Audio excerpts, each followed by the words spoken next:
વાર્તા છે સત્યનું વ્રત. અમારે 3જા ધોરણમાં ભણવાની આવતી હતી, તમારે પણ આવી હશે. એક ચોર હતો, એનો ધંધો શું? ચોરી કરવાનો. વેદોની અંદર એવું લખ્યું છે કે સ્તેના નામ પતયે નમઃ. સ્તેન એટલે ચોર.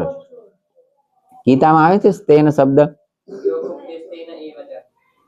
યો ભુંક્તે સ્તેન એવ સહ. પછી આખો શ્લોક આવડે છે? યો ભુંક્તે સ્તેન એવ સહ. પાછળનું આવડે કેમ? આગળનું ના આવડે?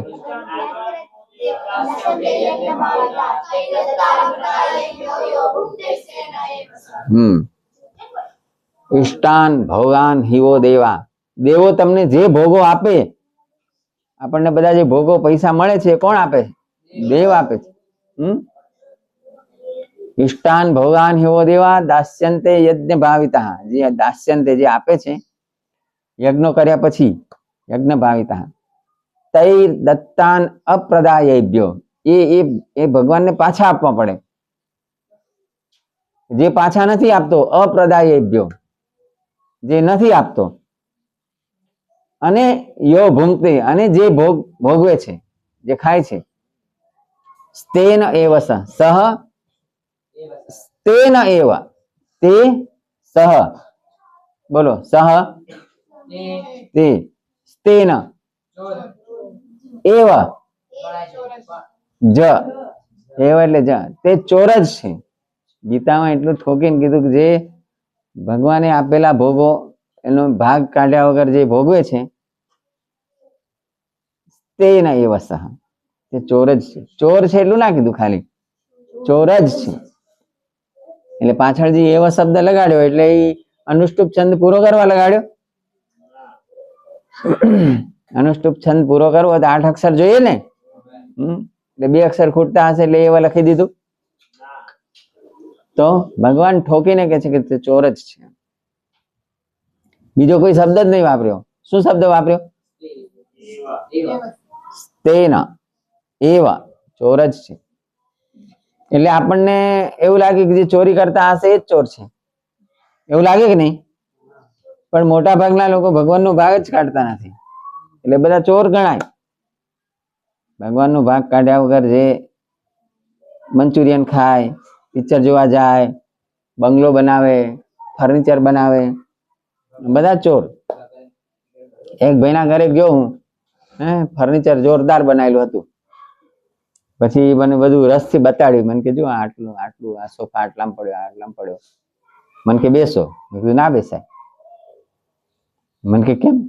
ચોરીના સોફા પર થોડું બેસાય. મેં કીધું ચોરીનો નથી કે. મેં કીધું ભગવાનનો ભાગ કાઢ્યો તો? કે એ નતો કાઢ્યો. તો ભાઈ ચોરીના જ કહેવાય ને. આ તો ભગવાનના પૈસા તમે ચોરી લીધા અને એમાંથી સોફા બનાવ્યો. કોકના પૈસા ચોરીને બનાવ્યો હોય તોય સારું. ખ્યાલ આવ્યો? પડે છે સમજણ?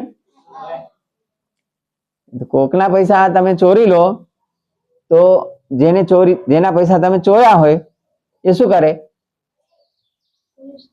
પોલીસ કેસ કરે કે નહીં? પોલીસ પકડે, સાબિત થાય તો જેલમાં પણ જવું પડે, દંડ થાય, બધું થાય. ભગવાનના પૈસા ચોરી લો તો કઈ કોર્ટમાં કેસ થાય? થાય? હા, અહીંયા કોઈ કેસ ના બને, પણ એ કેસ બને તો ખરો, ભગવાનની કોર્ટમાં બને. બને કે ના બને? ચલો, તે ચોર એ આખી જિંદગી ચોરી કરીને પછી છેલ્લે એને એવું થયું કે આ સાલું આ કાયમ રાતે રોજ ઉજાગરા કરવાના, દિવસે ચોરી થાય? રાત્રે જ કરવી પડે, એટલે રોજ ઉજાગરા કરવા પડે, તબિયત બગડે. એને એક દિવસ એવો વિચાર કર્યો કે એક એવી ચોરી કરી લઉં કે પછી આખી જિંદગી ચોરી જ ના કરવી પડે, આખી જિંદગી ચાલે એટલા પૈસા ભેગા થઈ જાય. તો હવે એવી ચોરી ક્યાં થાય? કોના ઘરે જાય એવી ચોરી થાય? હા, રાજાના ઘરે બહુ ધન હોય, બેંકો તો એ વખતે હતી નહીં. તો રાજાના મહેલમાં એને વિચાર કર્યો કે રાજાના મહેલમાં જ ખાતર પાડીએ. એવો શબ્દ છે ગુજરાતી ભાષામાં, ખાતર પાડવાનું. ખાતર એટલે આપણે ખેતરમાં નાખીએ નહીં. ચોરી કરવી એટલે એના માટે ગુજરાતી ભાષામાં એવો શબ્દ છે ખાતર પાડ્યું. એટલે એને આટલી મોટી નરાશ લે. પેલા ચોરે દિવાલ કોચતા, દિવાલ કોચીને અંદર બાકોરું પાડતા અને પછી અંદર ઘૂસતા ઘરમાં. એટલે એ દિવાલ કોચવા માટે જે હથિયાર વાપરતા, નરાશ, કોસ, શું કહીએ આપણે,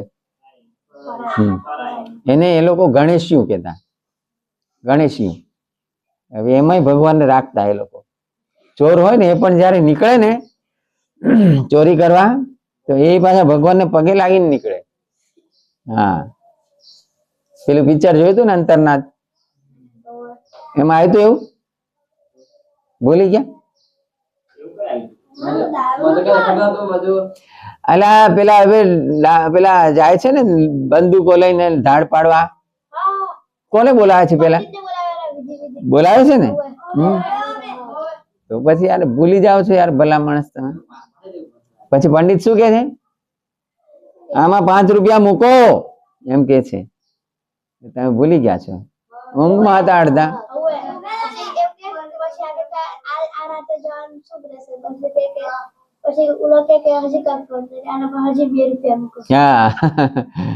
એટલે કે આ તો પૂનમ નું તમે મુહૂર્ત કાઢ્યું કે, એટલે પૂનમ નું ચોરી કરવા જવાય? હે શું થાય? અજવાળું હોય તો કે બીજું કાઢી દો, તો કે બીજા પૈસા મૂકો. એટલે ચોર, હા ક્યાં હતા આપણે? હા, એને નક્કી કર્યું કે મહેલમાં ચોરી કરું. હવે ચોરી કરવાનો એને વિચાર કર્યો. હવે એમાં બીજા દિવસે એક ઘટના એવી બની. અચ્છા, આની પહેલા જ ઘટના બની હતી, પણ હું થોડું ચાંતરી ગયો. જેને વાર્તા ખબર હશે એને ખબર છે. કેમ ખબર છે ને તને? એ ચોર જે ગામમાં રહેતો હતો ને, એ ગામમાં એક સંત આવ્યા, મહાત્મા, ફરતા ફરતા, અને એમણે બધી સારી સારી ભગવાનની, ભાગવતની, રામાયણ મહાભારતની વાતો કરી. અને બધી આખી સપ્તાહ પૂરી થઈ પછી એમણે બધાને કીધું કે એક એક વ્રત લો બધા. તો બધાએ વ્રત લીધા. તો આણે પણ વ્રત લેવડાવ્યું. કે તું વ્રત લે. તો કે તું શું કરે છે? તો કે હું ચોર છું. તો કે આવું કામ કરાય? ચોર પણ બધા પ્રામાણિક હતા પહેલા, હવે જેવા નતા. તો કે હું તો ચોર કરું છું. તો કે ચોરી ના કરવાનું વ્રત લે. તો કે ચોરી ના કરવાનું વ્રત હું લઉં તો પછી પીછે વાલે ખાएंगे क्या? મેરે વાળા ખાશે શું? કે તો કે એવું તો વ્રત હું ના લઈ શકું, ચોરી બંધ કરવાનું વ્રત નહીં લેવાય. તો કે બીજું લે. તો શું લઈશ? તો કે એક કામ કર, સાચું બોલવાનું વ્રત લે. તો કે આ લીધું, તો સાચું બોલવાનું વ્રત લીધું. પછી એને એ પણ થયું કે સારું, હવે આ સાચું બોલવાનું વ્રત લઈ લીધું, આ કાયમ ચોરી કરવાની, એક જ ચોરી કરી લઉં પછી બંધ કરી દઈશું. તો રાત્રે નીકળ્યો રાજાના મહેલમાં ચોરી કરવા જા. જેવો નીકળ્યો, કેટલો સમય છે? કેટલા વાગે પૂરું કરવાનું? પૂરું કરવાનું હતું. આ તો ઓવર જાય છે, તો જલ્દી જલ્દી પૂરું કરી દે. તો નીકળ્યો. હવે રાત્રે તો ગામ આખું સુઈ ગયું હોય. પણ રાજા હોય ને, પહેલાના રાજા કાંબળો ઓઢીને રાત્રે નગરચર્યા કરવા નીકળતા, ફરવા. કે રાત્રે નીકળે એટલે ખબર પડે કે ક્યાં શું ચાલે છે એમ. તો રાજા આમ કાંબળો ઓઢી, શું કે આપડા ભાઈ શું કે છે? અભિમન્યુભાઈ શું કે છે? ધાબળાને શું કે છે? કોબળી. મૂળ શબ્દ છે કામળો ગુજરાતી ભાષામાં, પણ બનાસકાંઠામાં કોબળી કે કોબળી. એ ઉઠીને નગરચર્યા કરવા નીકળ્યો. આને ઓળખ્યો નહીં ચોરે, પણ રાજાએ તો જોયું કે આ કોઈ જાય છે, એટલે એને પૂછ્યા, એલા કોણ છે? તો પેલા ચોરે તો વ્રત લીધું હતું. શેનું? સાચું બોલ. તો કે ચોર છું. એટલે રાજા વિચાર કરવા લાગ્યો. રાત્રે અંધારામાં કોઈ ફરતો હોય અને કોઈ પૂછે કોણ છે, તો કોઈ ચોર હોય એવું કે ખરો હું ચોર છું એમ? જાણે કહી દીધું ચોર છું એમ. તો ક્યાં ચાલ્યો? ચોરી કરવા. રાજા વિચાર કરે આવો કેવો માણસ છે, આવો ચોર, બધું ચોર છું, ચોરી કરવા જઉં છું. ને ક્યાં જઈશ? કે રાજાના મહેલમાં. રાજા કે આ જબરો છે, રાજા કે હારું જા. પછી રાજા એની પાછળ પાછળ ગયો. અને કે તું કોણ છે? તો કે હું ચોર છું. રાજા એનો ભાઈબંધ થઈ ગયો. અને એ બંને જણ ગયા. પછી રાજા તો ખબર જ હતી ક્યાં શું પડ્યું છે. રાજા એને બતાડ્યું બધું અને એને ચોરી કરી. ચોરીમાં અંદર રત્નો હતા. 7 રત્નો હતા. કેટલા? ચોરે વિચાર કર્યો કે મારે રત્નો એટલે બહુ કિંમતી હોય, કે એને મારે આખી જિંદગી ચાલે એટલા જ લઈ જાઉં. ચોર એટલે ચોર બી પાછા પ્રામાણિક. એમ સામાન્ય રીતે આ જે 2 નંબરના ધંધા વાળા હોય ને એ પાછા બહુ પ્રામાણિક હોય. હા, તમે આ જે આંકડા લખે ને, આંકડા ખબર છે? હે, આંકડા પર રમે ને? હા હા, આંકડો લખે. આમ તમે જાઓ ને અહીંયા શહેરમાં તો બસ સ્ટેન્ડ ની આજુબાજુમાં ગલ્લા હતા પેલા. અત્યારે તો ખબર નથી. ગલ્લો એમાં કશું માલ, કશું દુકાન એટલે ગલ્લો હોય એમાં હોય કશું જ નહીં. હવે તો બધા પડીકા. એ વખતે ગલ્લામાં કશું હોય નહીં. એક જણો બેઠો હોય, ખાલી બેઠો જ હોય, કશું ના. એ આંકડા લખે. તમે જઈને એમ લખાવો કે લખો છગડો લખો, એટલે છગડો લખીને આપે, તમને આપી દે. નીચે એની ઇનિશિયલ સાઇન કરે. પછી બીજા દિવસે આંકડો બહાર પડે મુંબઈ થી. રતન, કલ્યાણ આવા બધા જે આંકડાના કિંગ હતા, મટકા કિંગ, એ લોકો આંકડો બહાર પાડતા. બીજા દિવસે પેપરમાં આવે. પાછો એ આંકડો જે જાહેર થાય ને એ પાછો પેપરમાં આવે. એટલે પાછો આમ તો ગેરકાયદેસર ધંધો કહેવાય. એટલે કાયદેસર ના આવે કે આંકડો આ બહાર પડ્યો, પણ એમાં અલગ અલગ લખેલું આવે કે ન્યુયોર્ક રૂ બજારના ભાવ, આવું એમાં આંકડો બહાર પડે. હોય ન્યુયોર્કના રૂ બજારના ભાવ ના હોય, પણ એમાં આંકડો લખાઈને આવતો પેલા. હવે આ બધું બંધ થઈ ગયું, અલગ રીતે થઈ ગયું. પછી એમાં જો છગડો લખાઈને આવે તો તમે એ પેલા જે આગલા દિવસ છગડો લખીને આપ્યો હોય ને એ તમે જઈને આપો કે લો મેં આ કાલ છગડો લખાયો હતો. હવે તમે છગડા ઉપર 10 રૂપિયા લખાયા હોય તો તમને 100 રૂપિયા આપે પાછા, 10 ગણા. ખબર પડી?